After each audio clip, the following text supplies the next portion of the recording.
Bismillahirrahmanirrahim. Assalamualaikum warahmatullahi wabarakatuh.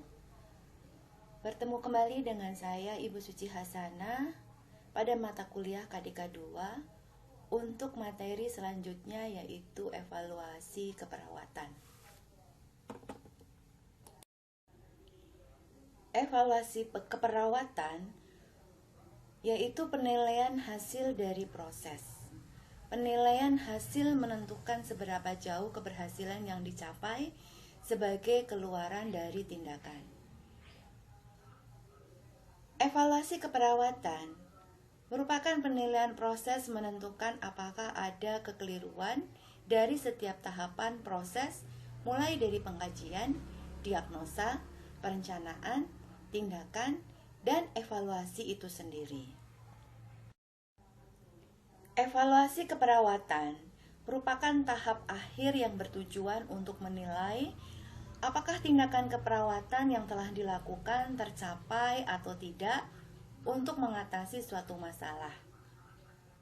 Pada tahap evaluasi, perawat dapat mengetahui seberapa jauh diagnosa keperawatan, rencana tindakan, dan pelaksanaan telah tercapai. Meskipun tahap evaluasi keperawatan diletakkan pada akhir proses keperawatan, tetapi tahap ini merupakan bagian integral pada setiap tahapan proses keperawatan. Pengumpulan data perlu direvisi untuk menentukan kecukupan data yang telah dikumpulkan dan kesesuaian perilaku yang diobservasi. Diagnosis juga perlu dievaluasi dalam hal keakuratan dan kelengkapannya. Evaluasi juga diperlukan pada tahap intervensi untuk menentukan apakah tujuan intervensi tersebut dapat dicapai secara efektif. Evaluasi keperawatan dilakukan berdasarkan kriteria yang telah ditetapkan sebelumnya dalam perencanaan. Dalam hal ini, evaluasi dilakukan berdasarkan pada kriteria, yaitu nursing outcome dan indikator yang telah ditetapkan dalam mengatasi diagnosa keperawatan. Kemudian membandingkan hasil tindakan keperawatan yang telah dilaksanakan dengan tujuan yang telah ditetapkan sebelumnya. Lalu menilai efektivitas proses keperawatan mulai dari tahap pengkajian, perencanaan, dan pelaksanaan. Evaluasi dilakukan dengan tujuan untuk melihat kemampuan klien dalam mencapai tujuan. Perawat dapat mengambil keputusan apakah pada akhirnya akan mengakhiri rencana tindakan keperawatan ketika klien telah mencapai tujuan yang ditetapkan. Ataukah berdasarkan hasil evaluasi tersebut pada akhirnya perawat akan memodifikasi rencana tindakan keperawatan ketika klien mengalami kesulitan untuk mencapai tujuan. Dan berdasarkan hasil evaluasi, apakah perawat akan meneruskan rencana tindakan keperawatan ketika klien memerlukan waktu yang lebih lama untuk mencapai tujuan. Tahap evaluasi. Ada beberapa tahap evaluasi keperawatan. Yang pertama adalah membaca kembali diagnosa keperawatan, rencana keperawatan, dan intervensi keperawatan. Lalu yang kedua, mengidentifikasi tolak ukur keberhasilan yang akan digunakan untuk mengukur tingkat keberhasilan atau tingkat pencapaian tujuan. Misalnya, tekanan darah normal, mampu mandi sendiri minimal 2 kali per hari, mampu menyebut dengan benar minimal 3 cara mencegah penyakit demam berdarah. Tahap evaluasi yang ketiga, mengumpulkan data atau mengkaji ulang pencapaian hasil sesuai dengan tolak ukur keberhasilan atau kesesuaian proses pelaksanaan asuhan keperawatan dengan standar atau rencana keperawatan. Misal, hasil pengukuran tekanan darah 100/60. Klien Ali hanya mampu mandi sendiri 1 kali dalam 1 hari. Atau pasien mampu menyebut 1 cara pencegahan demam berdarah. Setelah kita melakukan pengumpulan data dan mengkaji keberhasilan terhadap asuhan yang kita lakukan, maka tahap selanjutnya adalah mengevaluasi pencapaian tujuan dengan cara sebagai berikut. Yang pertama, penilaian hasil, yaitu membandingkan hasil atau output yang dicapai dengan standar atau tujuan yang telah ditetapkan. Contoh, tekanan darah normal 120/80, ini merupakan standar atau tujuan atau indikator yang ingin dicapai. Tetapi pada kenyataannya, hasil tindakan keperawatan, tekanan darah pasien 100/60. Maka hasil yang dicapai lebih rendah dari standar atau tekanan darah rendah. Jika tujuan keperawatan mampu mandi sendiri 2 kali sehari, ternyata hanya mampu 1 kali, maka berarti tujuannya belum tercapai. Tahap evaluasi yang selanjutnya adalah penilaian proses, yaitu membandingkan proses pelaksanaan dengan standar prosedur atau rencana yang telah ditetapkan. Contoh, mengukur tekanan darah setiap 2 jam sekali. Tetapi, pengukuran tekanan darah baru dilakukan 8 jam sekali. Maka hasil penilaiannya adalah ada penyimpangan prosedur. Contoh lagi, sebelum makan harus cuci tangan. Ini adalah standar, tapi pelaksanaannya tidak cuci tangan, berarti ada penyimpangan prosedur. Tahap evaluasi yang selanjutnya adalah mencari penyebab ketidakberhasilan atau penyimpangan prosedur untuk bahan penyesuaian atau modifikasi rencana keperawatan. Selanjutnya, langkah yang berikutnya, memodifikasi rencana keperawatan.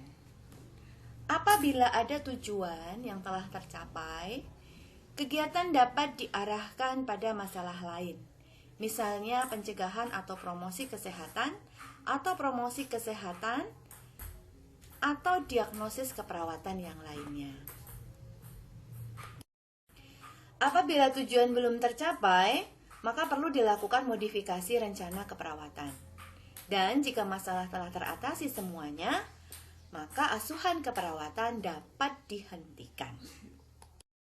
Yang berikutnya adalah modifikasi rencana keperawatan.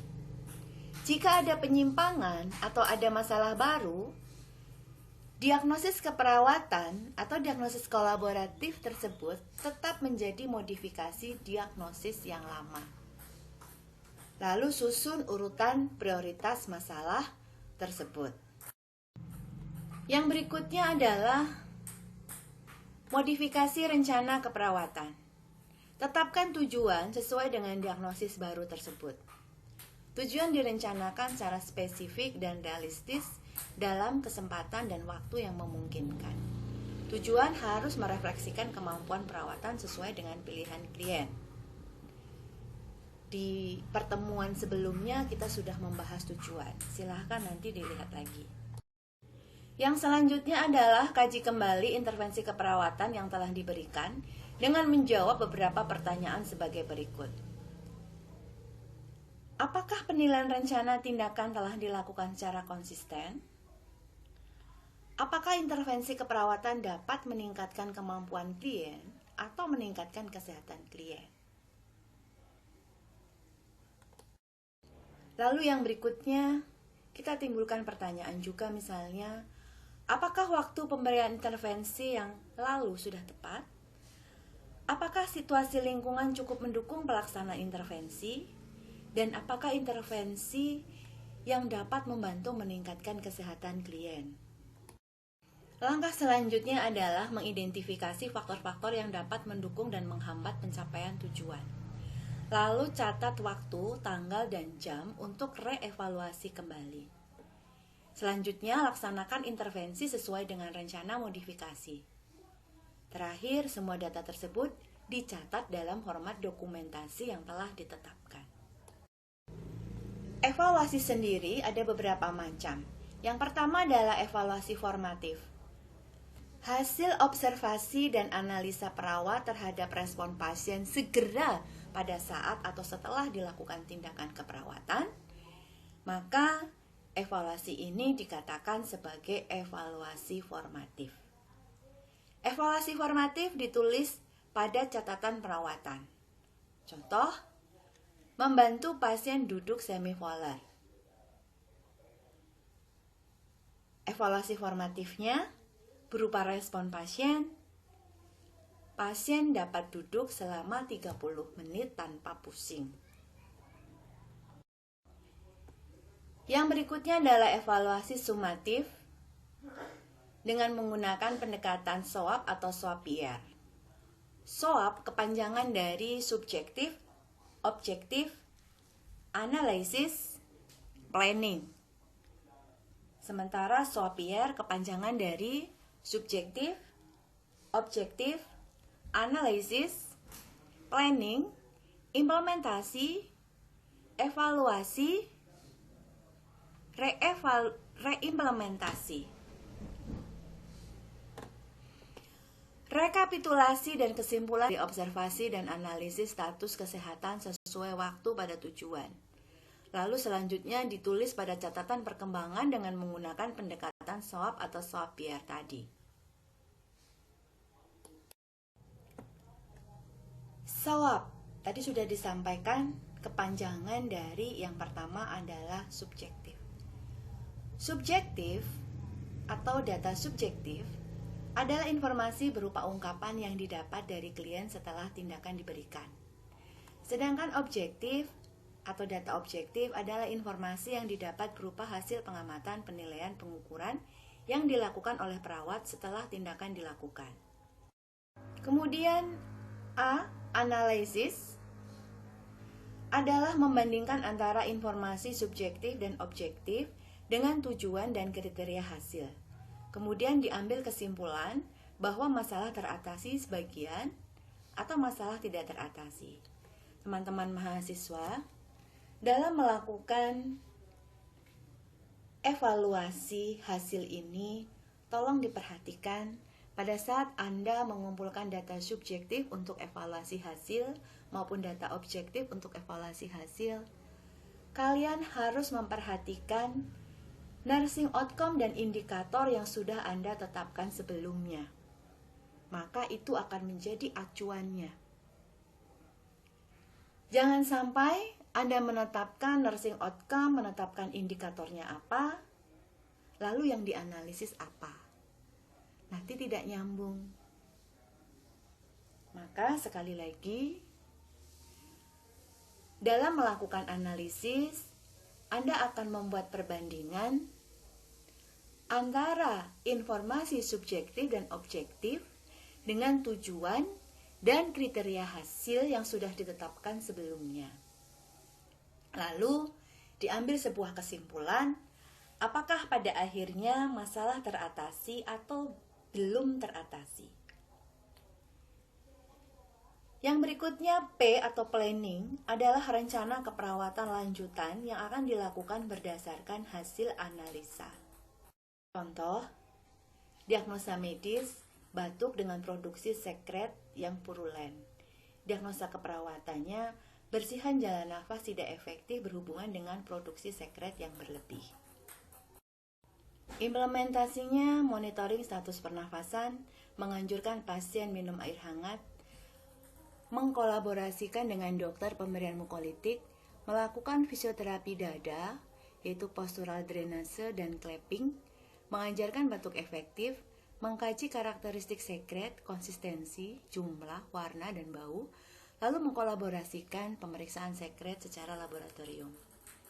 Evaluasi, data subjektif, pasien mengatakan sudah lebih bisa bernafas lega, tapi masih merasa berat saat bernafas.